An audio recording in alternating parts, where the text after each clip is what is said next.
మూర్తి భవించిన అనుభవ విద్యావాణి క్షేత్ర JEE mains లో కొట్టింది సూపర్ బోని. నమస్కారం. దాసరి రాము, తెలగా బలిజా కాపు జాయింట్ యాక్షన్ కమిటీ దక్షిణ భారతదేశ కన్వీనర్. రేపు జరగబోయే ఎలక్షన్స్ సందర్భంగా విశాఖపట్నం జిల్లా వచ్చాం.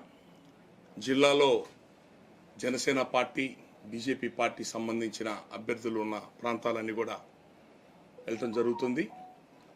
అన్ని నియోజకవర్గాల్లో ఎస్సీ బీసీ నాయకులు, మా కాపు నాయకులు అందరం కూడా ఒక ఆత్మీయ సమావేశంగా అందరం కలిసి అధికారానికి దూరమైన వాళ్ళం, అణిచివేయబడ్డ వాళ్ళం, అనగారిన వాళ్ళం, పేద వర్గాల నుంచి వచ్చిన వాళ్ళం మనందరం కూడా ఈ ఎస్సీ ఎస్టీ బీసీ కాపు అందరు వర్గాలందరం కూడా మనలాంటి పేద వర్గాల నుంచి వచ్చిన జనసేన పార్టీకి అండగా నిలబడదామని చెప్పని ఆత్మీయ సమావేశాలు పెట్టుకుంటూ ప్రెస్ మీట్లు పెడుతున్నాం. అందులో భాగంగానే విశాఖపట్నం సౌత్ మా వంశీ గారు ఇక్కడ కంటెస్ట్ చేస్తున్నారు జనసేన పార్టీ తరఫున. వారి మద్దతుగా ఈరోజు ఇక్కడ ఈ కార్యక్రమం ఏర్పాటు చేసుకున్నాం. ప్రజలందరినీ కోరుతుంది ఒకటే, అయ్యా ఈయన పవన్ కళ్యాణ్ గారు డబ్బు ఎక్కువయ్యో అధికారం కోసమో రాజకీయ పార్టీ పెట్టలా, పేద వర్గాల రాజ్యాధికారం అనే పదం కోసం సమాజం, అవినీతి రహిత సమాజం ఉండాలా, ఒక మంచి ఆశయాలతో ఆయన వచ్చి పార్టీ పెట్టాడు. డబ్బులు లేవు ఆయన దగ్గర, ఉన్న 4 రూపాయలు తీసుకొచ్చి పార్టీ నడుపుకుంటూ వెళ్తున్నాడు. ఓడిపోయినా కూడా ప్రజల్లో తిరుగుతున్నాడు. కౌలు రైతులకి ప్రభుత్వం బాధ్యత తీసుకోవాల్సిన కౌలు రైతులకి తన ఇంట్లో డబ్బులు తీసుకొచ్చి ఖర్చు పెడుతున్నాడు. ఇది 70 ఏళ్ళ నుంచి అధికారంకు దూరమైన వర్గాల నుంచి వచ్చిన పార్టీ ఇది. ఒకప్పుడు ప్రజారాజ్య పార్టీ గారు కూడా దాంట్లో యువత వింగ్లో పనిచేశారు. పవన్ కళ్యాణ్ గారు, చిరంజీవి గారు ఆ రోజు 110 స్థానాలు బీసీలకు ఇచ్చారు. గుర్తుపెట్టుకోవాలి అందరూ. భారతదేశ చరిత్రలో ఏ రాష్ట్రంలో ఎవరు ఇవ్వాల 110 స్థానాలు, రిజర్వేషన్ లేని చోట ఎస్సీలకు ఇచ్చాడు. అన్నమాట ప్రకారం సామాజిక న్యాయం అనే పదం వచ్చింది ఆ రోజునే. జ్యోతిరావు పూలే అనే మహానుభావుడు పేరు బయటకు వచ్చింది ఆ సందర్భంలోనే. ముద్రగడ పద్మనాభం గారు మొదటి నుంచి రాజకీయ నాయకుడు, కులం నాయకత్వం కాదైంది. కులం సమస్యలు భుజాన్ని వేసుకున్నారు ఆయన. ప్రతి ఎలక్షన్లో ఆయన పోటీ చేశారు. మొన్న ఎలక్షన్లో కూడా దాదాపు ఎమ్మెల్యే టికెట్ ఇవ్వటము ఇంకోటి కూడా ప్రస్తావన వచ్చింది. అందరికీ తెలుసు ఆ విషయము. ఆ డిస్కషన్స్ కూడా జరిగినాయి.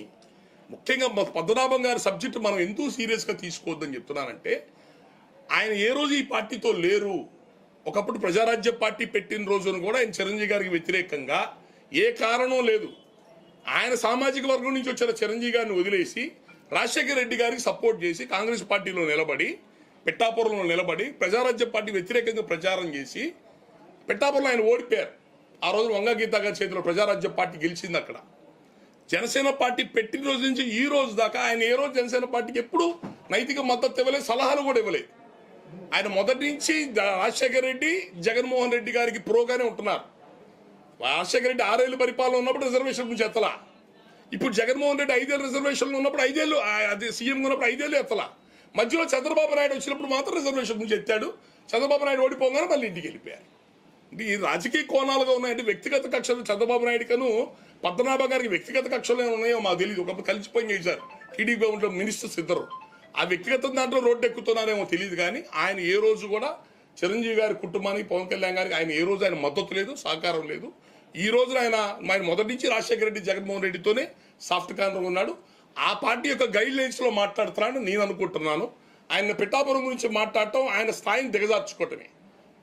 ముద్రగడ పద్మనాభం అంటే ఒకనొక టైంలో ముఖ్యమంత్రి స్థాయి పేరున్న మనిషి. ఆయన రాష్ట్ర స్థాయి నాయకత్వం వహించుకుంటే బాగుంటుంది. రాష్ట్రం మొత్తం తిరగమని వైసీపీ పార్టీ మద్దతు ఇవ్వమని చెప్పుకోమని, కానీ అంత పెద్ద నాయకుడు వచ్చేసి పిఠాపురం వరకే చుట్టుపక్కల గ్రామాల్లో తిరుగుతుందంటే ఆయన విలువను ఆయన తగ్గించడం అవుతాడు. పవన్ కళ్యాణ్ గారు మళ్ళీ లేదు, సమాజానికి ఏదైనా చేద్దామని మంచి భావంతో పార్టీ పెట్టి, జనసేన పార్టీ పెట్టి ముందుకెళ్తున్నారు.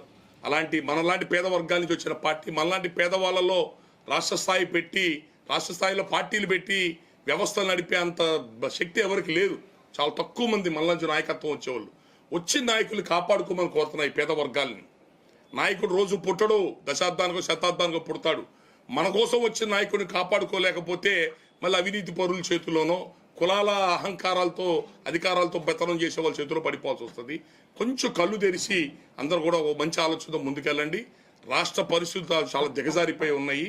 పవన్ కళ్యాణ్ గారు ఈ రోజున బీజేపీ పార్టీని బతిలాడుకుని అందరినీ తీసుకొచ్చి యాక్చువల్గా అధికారం అనిపించిన పార్టీలు వాళ్ళు బాధ్యత తీసుకోవాలా, రాష్ట్రం పాడైపోతుందని. కానీ పవన్ కళ్యాణ్ గారే ముందు బాధ్యత తీసుకొని జనసేన పార్టీని, టీడీపీని అందరం కలుపుకొని ప్రభుత్వ వ్యతిరేక ఓట్లు చీలిపోతే మళ్ళీ ఓడిపోవాల్సి వస్తుంది. రాష్ట్రం ఒక అరాచకంగా మారిపోయింది.